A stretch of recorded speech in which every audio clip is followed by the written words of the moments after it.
welcome back. It's Michelle from Michelle's Home and Garden in Illinois Garden Zone 5. So glad you're here to join me today on this beautiful sunny day in October. So today we're going to be talking about roses. All the roses that I've grown over the last couple years. A lot of them were planted this season. I want to show you the different size, tell you about the roses, and let's talk about the ones that perform the best in the garden. So let's get going.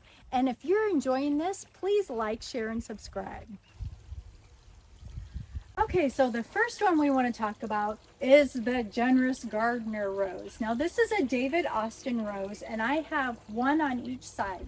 Now these are I bought them bare root this spring and planted them. I have a video out there of showing me planting both of these, and it started to snow when I planted them, the day that I planted them. So these will get 15 feet, and I have, like I said, one on each side. They're hardy in zones 4 and above, and they start out in a kind of a white color. I've got more down here at the base right here, and then they're going to turn to a lighter pink color. So as you can see, this is the first season, and look how tall. It's already going across the top. So for one season only, a few months growth, and this is what we got. So I look forward to see how these develop over the next couple years, because they say normally it takes about 3 years for a rose to get to its maximum, maybe not maximum size, but it's the most growth that it's going to have. So already absolutely gorgeous. And I think this frames it in really nicely. And what I keep doing as these grow is I just keep weaving them in and out throughout this. And if you like this type of trellis arbor, I got this on Kingsman Garden's website, and they had, I think it's called the Rose Arch, and there was other YouTubers that said that they really liked it for their roses. So I thought it was worth a try, and I do like it. So that would be the first one, called Sensuous. And I'm gonna pan back so you can see how large that rose has got. Now that's only been in the ground since the end of May, beginning of June. And look how huge that was. That was like a 1-gallon container. I picked that up at Home Depot. And this is a Garden Zone 5 and above rose. I want to show you. Let me see if I can get out of my shadow here. Do you see the color on that rose? It's just gorgeous, and they smell fabulous. Okay, before we go on to roses, I want to tell you, a lot of you had voted on this for me, and I appreciate it. I had put out in the community, I had picked these up. Well, actually, I had a friend that picked these up for me. She spotted them at a yard sale. And this is the pedestal base, and then the urn that sits on top of it.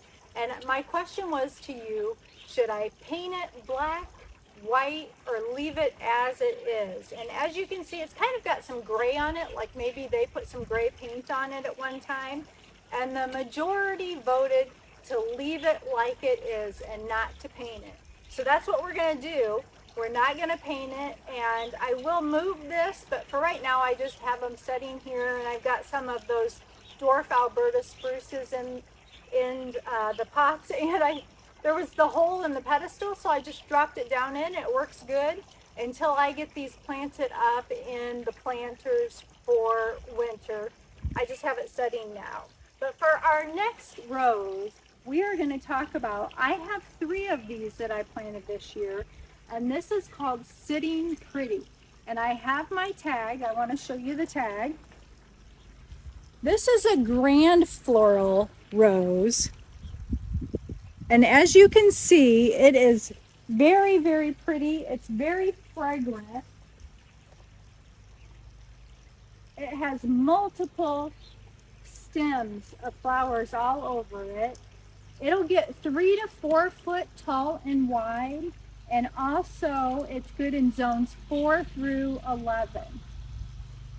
Do you see how much it's already spread? And this has only been in the ground, probably July I planted it. And there's one here, and there's one down farther. So there's 3 of these. Now it's very pretty. It smells really good when it gets warm outside. The warmer it gets, the better it smells. I am dealing with an issue on all 3 of them that they do seem to have powdery mildew.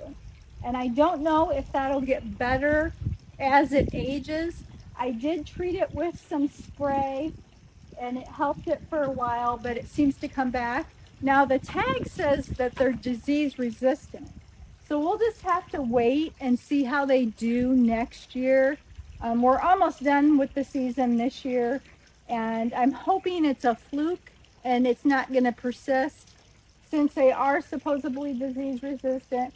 But I have noticed some of the leaves do get the powdery mildew on them, have the white, but the pollinators love them. Oh, and I've got to show you if I can get a close-up of this, guys. There's a huge bee on the foxglove. Oh, but it looks like he flew away. But let me show you now that I've got it closer. Do you see what I mean?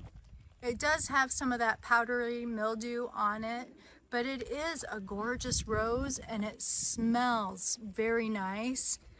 So it's kind of a trade-off. You know, do I want to keep treating that? And if that would continue every year, maybe I would want to move these to a different spot in the garden that isn't as noticeable, and let them, you know, be, so I wouldn't have to treat them as much. I don't know. We'll see. But I do like them. I'm going to leave them and we'll just have to wait and see how they do.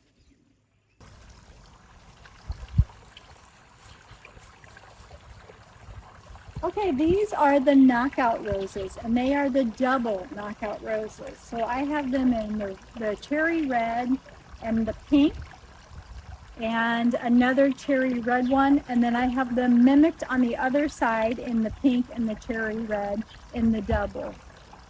And I mentioned before in my September back garden tour, if you're looking for a disease-resistant rose, it's going to be easy to grow, easy to care for, doesn't need a lot.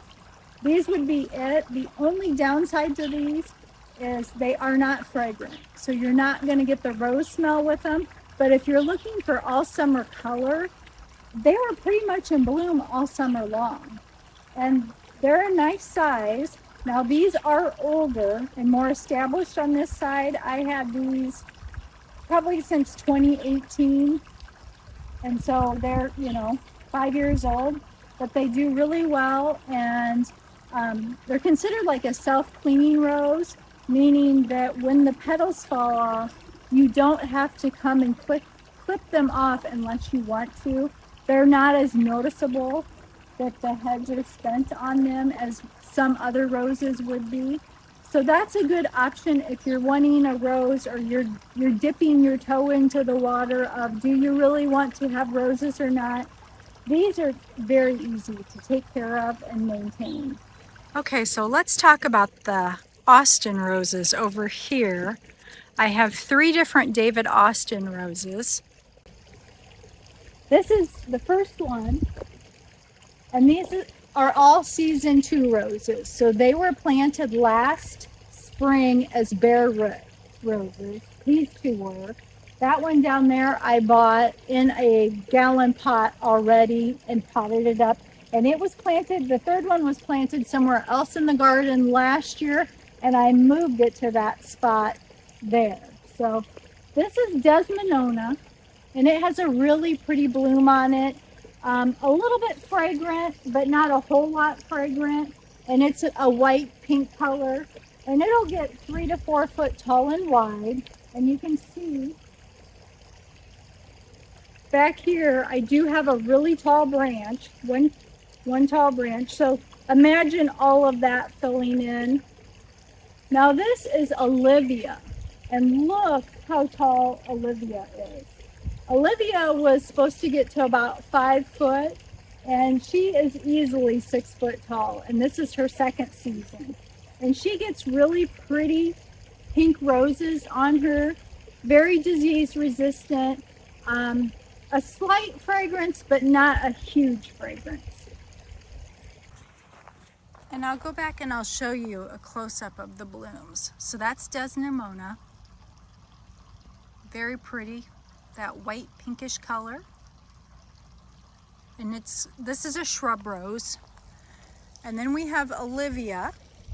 And Olivia is also considered a shrub rose. And there's her flower. Okay, then let's move on down to Boscabelle. And I did not clean up the roses because I wanted to show you what they look like with their flowers are spent, because that can make a big decision for some people. If you don't want to have to come out and clean up your roses all the time, then you need to be aware of what they'll look like as they fade. So that's the Boscabelle as it fades. But when it first comes on, look how bright that is. And like I mentioned, this is its second season, but it did get moved this year. And anytime you move a rose, it's going to slow down its growth.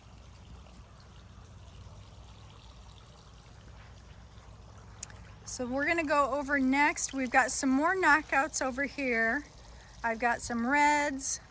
And I do a lot of the double reds and the double pinks. And I mentioned in my other video, I do that because I think the doubles look more like roses than what the singles do. I have a white single I'll show you, but I just think that double pink knockout is just really pretty. It has really pretty blooms.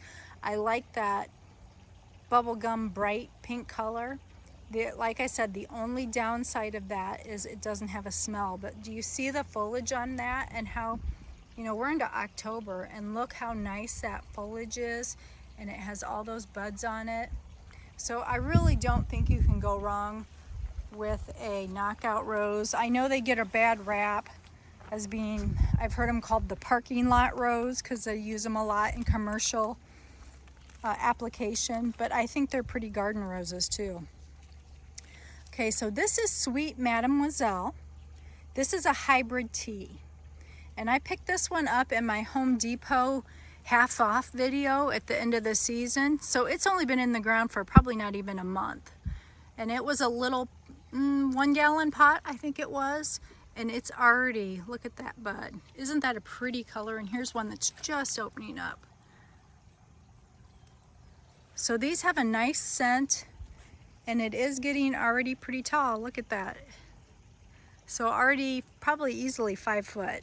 And I think that was the size it was supposed to get. Now this, I told you in the September video, I think I shared with you, that I will move this because I just wanted to get it in the ground because it was so hot. I didn't want to try to keep it alive in the pot when I got it in the pot, but it's crowding the Quick Fire Fab hydrangea here that's starting to put another bloom head on it. And that's its first season, and this will get, the hydrangea will get 6 to 8 foot high and wide. So I'll need to move that rose. Now look at this gorgeous rose back here. And I've showed you these before. I would definitely grow these again. I'm really liking hybrid teas, and I didn't think I would. I thought they would be really fussy and hard to work with. They are not. Do you see the foliage on this hybrid tea? It's not in bad shape at all. It looks pretty well. Now this is Paris Yves Saint Laurent, and it gets 4 to 5 foot tall and zone 5 and above. It's got more blooms all over it. It likes being here right next, this is south facing, so it's getting a lot of good south sun. Let me show you. The bloom on that is just gorgeous. And the way hybrid teas grow, they're pretty upright, individual on a bloom or on a stalk, so you can cut them and take them inside to use in vases. Okay, and back here is Princess Charlene of Monaco. I got them at the same time. I got these in 2021. I did mail order through Etsy, and the gardener sent me actual little pots with plants in the springtime to put out. And so I planted them out and they did really well. You can see that that's got a very tall bloom getting ready to open. The foliage on it looks great. So I'm really liking these hybrid teas, and I'm thinking next year I would like to experiment with some more hybrid teas. And I've showed this to you this summer also. Look at that flower. Is that not gorgeous? Champagne Wishes is what this is called. And this was picked up at either Home Depot or Lowe's. It's an Easy Elegance rose. Okay, we've talked about this before. This is Perfume Breeze. Now, Perfume Breeze, that's not what this is. This is an Eden rose, and this is Pretty in Pink in Eden. It's its second season. It gets the dark pink big blooms on it, and it did bloom twice. But because it's a new climbing rose, it's putting on all of its growth. So look how big it is. It is just massive and doing well. But this Perfume Breeze is actually back here on the trellis. And to me, I said it's more like almost like a wild rose. It has all these little heads on it that all summer long just keep blooming. But it actually starts over here, and it's now thrown out shoots clear out here. It's coming out on the other side of the fence. And these are pretty easy to do. Once they're done blooming, I just come in and clip off the whole thing, and then it just puts on more blooms and more shoots. And very disease resistant. I don't notice that it has much of a smell. The tag that came with it said that it smells like fresh soap, but I don't notice that. But it is a pretty rose, kind of just that wild rose, and I think it looks pretty on the back of the fence, growing with that old wooden fence and the trellis.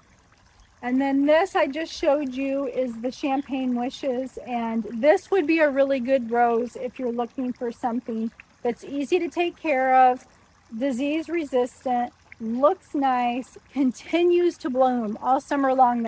It's put out blooms. And the downside on it is it's not real fragrant.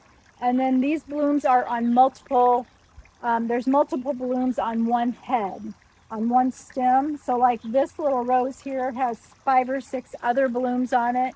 So depending if you're looking for an individual rose that you can take indoors as a cut flower, or if you do like more of this shrub rose look with the cut flowers where there's multiple and it's more bunchy. It just depends on the look that you like.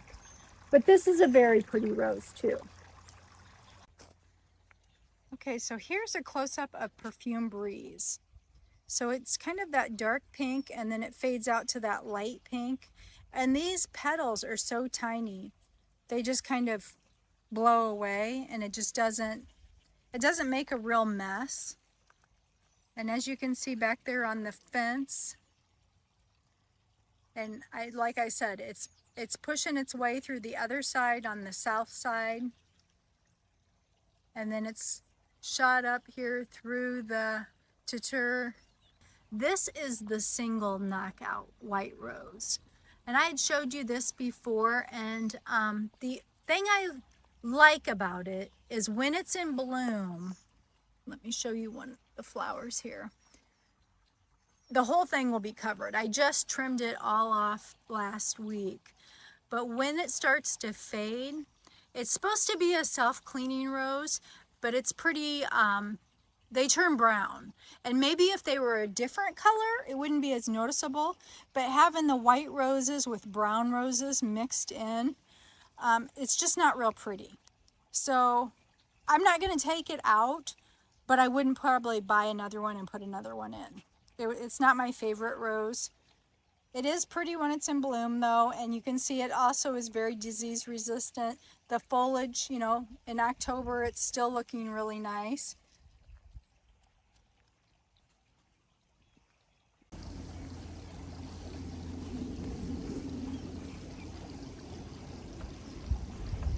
Okay, finally guys, let's talk about what I use on the roses to keep them looking good.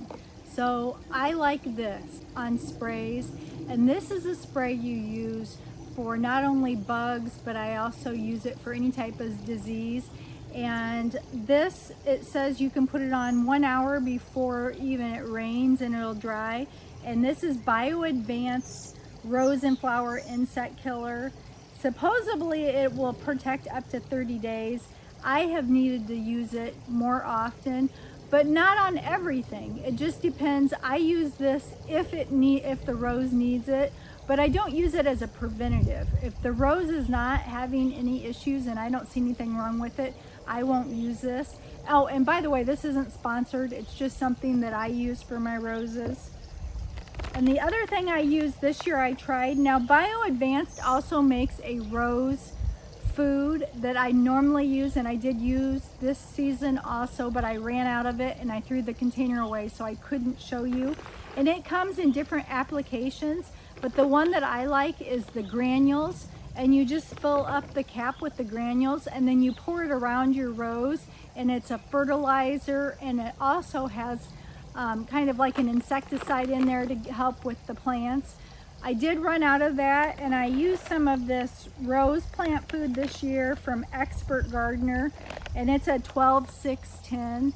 I think this did okay too as far as fertilizing the flowers, the roses, but I will use the Bio Advance because I think the Bio Advance helps more with the disease resistance. I know in this area, in Zone 5 in Illinois, we deal with a lot of Japanese beetles in the summertime over the last few seasons, especially in the roses. This is absolutely wonderful for those. I have not noticed, if I see Japanese beetles coming onto the roses, I will use this, and it does seem to help. I will see you in the next one, guys. Have a great day and enjoy your week.